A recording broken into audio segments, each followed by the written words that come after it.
This next section in Romans chapter 6 describes the new resurrected life as freedom.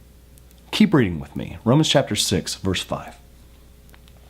For if we have been united with him in a death like his, we shall certainly be united with him in a resurrection like his. We know that our old self was crucified with him in order that the body of sin might be brought to nothing, so that we would no longer be enslaved to sin.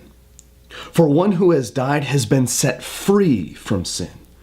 Now, if we had died with Christ, we believe that we will also live with him. We know that Christ, being raised from the dead, will never die again. Death no longer has dominion over him. But the death that he died to sin once and for all.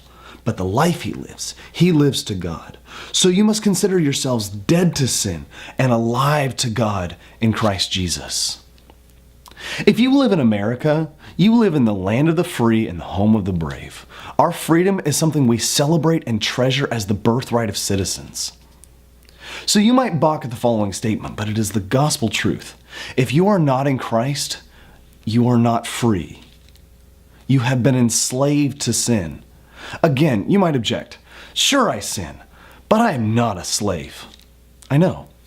You can quit whenever you want, right? So listen again to what Paul says. We know that our old self was crucified with him in order that the body of sin might be brought to nothing, so that we would no longer be enslaved to sin. When you are united with Jesus in his death, his burial, and his resurrection and baptism, you are finally free. Those passions which you previously craved and obeyed, they don't rule over you anymore. That doesn't mean temptation ceases, but it is the declaration of the follower of Christ. You are not my master. I serve God.